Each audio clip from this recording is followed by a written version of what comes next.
Welcome to what I'm going to be calling the 10th episode of Why I Want season number 5, I believe that's what it is, right? 2018, 19, 20, 21, 22. Yeah, season 5 of Why I Want here on the Lego Rocks 99 YouTube channel, the series where we take a look at prospects at the upcoming NHL entry draft. We go over their profiles, we talk about their seasons, we talk about where they project, and we talk about my own opinions about them. Today's episode is going over a very, very fun name. This is a name that I've had on my radar since 2020, pretty much, and he's a guy that I think a lot of people might be reading the title, might be reading the description and saying, okay, Lego, come on, you're stretching this one a little bit. How can this guy be as good as the player you're highlighting in the title? And to that, I'll say, ceiling is not necessarily the same as style and similarities. There are things that I think we can talk about when it comes to comparing this player with the other player, but let's go over just who this player is in the first place before we dive deep into why I believe he is a discount right-handed Quinn Hughes. Today's Why I Want episode is going over Seamus Casey. He's a right-handed defenseman eligible for the 2022 draft, born January 8th, 2004, making him 18 years old. He's 5'10", 161, as we said, a right-handed defenseman, born out of Miami, Florida. He's playing this season for the U.S. National Team Development Program, where he's getting about 16 minutes of ice time per game, which is sort of the norm because the NTDP likes to diversify their playing between all the players equally. Before this, though, he had spent some time in the CompuWare system in Florida, as well as the Florida Alliance team. This is where I really started to have Casey on my radar. It's this season in 2019-20 where he was at 2 points a game. He was almost at a goal a game, too, playing in the AAA scene. And the reason he stood out to me was because a lot of his earlier tape when he was younger saw him absolutely break ankles constantly with his deceptive mobility and his lateral agility with the puck. He was very willing to embarrass opponents by faking his intentions with body language, pump fakes, and spinning pivots. He had great puck skills in tight, he could dangle around goalies when he got close, and he could make simple yet impressive quick movements to maneuver around the ice. Even nowadays, his ability to spin around to deflect pressure has helped him throughout his NTDP season, although the numbers won't really show that off. As a right-handed defenseman for the NTDP this year, he has himself 26 points in 40 games played. Now, you might look at the number and say, okay, that's not really that great of a number, and I can understand where you're coming from. It's just, when you take a look at how Seamus Casey plays the game, there's a reason why I'm highlighting him in the way that I am. This is what the fantasy summary says for Seamus Casey on Dobber Prospects. He's an extremely mobile two-way defender who excels as a distributor. He needs to add size and strength to his frame, but he has all the tools required to be a modern-day, puck-moving defenseman at the NHL level.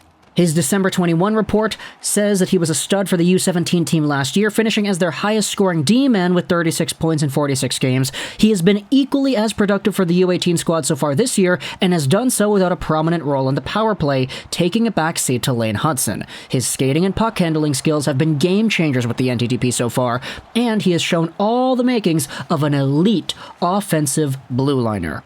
Casey has not really had the best deployment this season, but when he does get those opportunities, you can definitely see that he's cut from the same cloth that a Quinn Hughes is. He can be absolute dynamite when walking the line in the power play, and he can be deferred to that Quinn Hughes-like role where he's the receiver of every second pass, opening up defenses with his lateral mobility and his deception.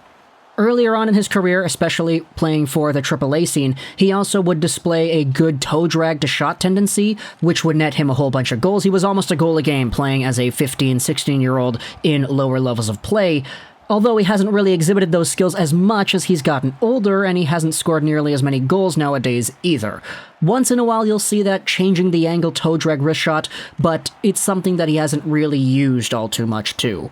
That's not really why you watch him play, though, because in the offensive zone, he can absolutely slither around and evade, finding teammates with his great vision and cheeking passing abilities. He can also make a pretty good outlet pass when you give him the time and space. There's a lot to like about his game. However, there are some more things that can be expanded upon. In the offensive zone, while he does display those skills that make him look like Quinn Hughes once in a while, he doesn't really use those skills as much as he could to really take over that kind of mold. And in fact, the Quinn Hughes thing is not even something that I've thought of just myself. This is an interview that Seamus Casey did back in October of 2020. This is on theintermissionsports.com. Seamus Casey's journey from Estero, Florida to the U.S. national team. There's a conversation in this piece all the way back from a year and a bit ago talking about how Seamus Casey is playing similarly to another highly skilled defenseman who at the time was tearing up the NHL as a rookie and who had a similar path to the one that Casey had gone through. Of course, they're talking about Quinn Hughes. There are actually a lot more similarities than just the stylistic way of playing with Quinn Hughes, but we'll go over that a little bit later. Not only do Casey and Hughes have extremely similar hockey paths, they have comparable play styles. Both players are fast, highly skilled two-way defensemen. Neither player is afraid to hold on to the puck, and they will both jump into the rush to help out an offense. When asked about being compared to the potential Rookie of the Year, unfortunately he wasn't, that honor belonged to Cale Makar that season, Casey took a pretty humble approach. Being compared to Quinn Hughes is obviously pretty cool. He's really special, but I try not to compare myself to guys that are really good in the NHL because it might seem cocky. I guess trying to be like an offensive defenseman, I could compare myself to him, but it's pretty cool to be compared to Hughes. But as the article states, it's not just the play styles that have Casey be similar to Hughes, it's actually the entire path. Both players were born in Florida, both players suited up for the NTDP, both players are going to the University of Michigan, or Quinn Hughes already did, Casey's going there next season, and both players were drafted by the Sarnia Sting in their OHL Priority Selections, Hughes in 2015, Casey in 2020.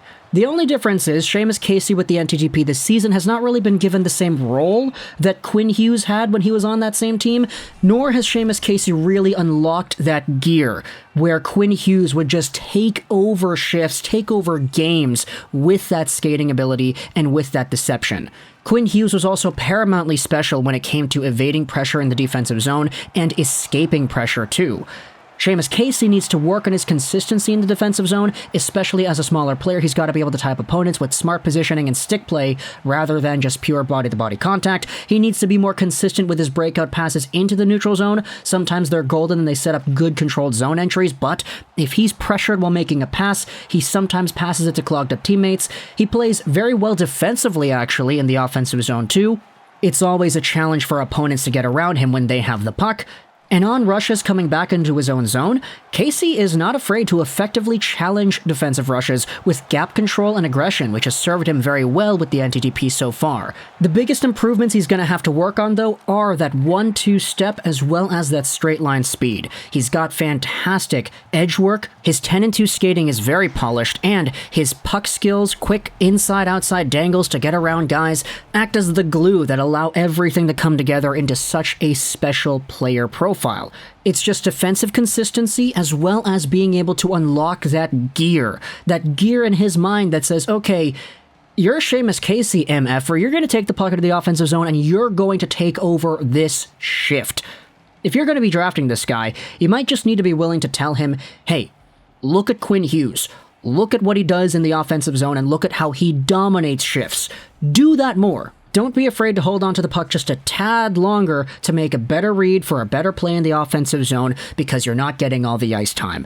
If he gets that chance to really step up and take over a number one spot on a power play, the sky is really the limit here for Seamus Casey because ever since this guy was like 14 years old, he had displayed these skills that allowed him to really shine in the Florida hockey scene, and now with the NTDP, he's shown those skills off there too. Now, the thing is, and I didn't say this throughout the entire video because I wanted to get the point across as to how I feel about this player beforehand, the points and the deployment have really sort of held him back, in my opinion, when it comes to the rankings, because he's got a consolidated ranking of 19th on the board. Elite Prospects has him at 32, Bob McKenzie has him at 44, the lowest ranking on here is Craig Button, he has Casey at 51, but then you have Dobber Prospects, they have Casey at 11, Smart Scouting has him at 12, Puck Authority at 11 as well. Seamus Casey is a guy who, in my opinion, if he pans out to the ceiling that he has, which is sort of unknowingly high at this point, This guy could be the very best defenseman to come out of the NHL, depending on if he takes those next steps into improving his foot speed and expanding on that agility and in-tight offensive IQ that he has. If you have any access to NTDP footage or just the games in general, just watch Seamus Casey highlights, and I want you to think about Quinn Hughes. Just think about it.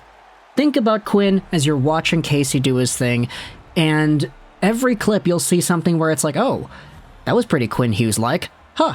I guarantee you'll be saying that a lot. And there's a difference here because he is right-handed, Quinn is left-handed, but when it comes to the size, the birthplace, the path, NTDP to Michigan, they also got drafted by the same OHL team. Heck, Seamus Casey wore number 43 last year on the NTDP U17 team. He's wearing number 6 now, so yeah, it's not the same anymore, but still. There are a lot of similarities here, from style to path to stature, even though ceiling might not be one of those, because to me, Quinn Hughes can still be one of the best defensemen in the NHL. Seamus Casey has just a really high ceiling too. It's just a lot more uncertain as to whether or not he's going to fill that ceiling out in the same way Quinn Hughes is already on that path to doing so. I mean, the guy's making $7 million a season to be playing how he is, right? So he's probably on his way there. But let me know in the comments all your thoughts about Seamus Casey as a prospect. What do you think about his overall profile? Do you think he could be the best defenseman in the draft class? I think he's got the potential. It's just far from guaranteed. A few years down the line, we'll be able to reevaluate and see if that is the case. But I hope you enjoyed this video, and bye.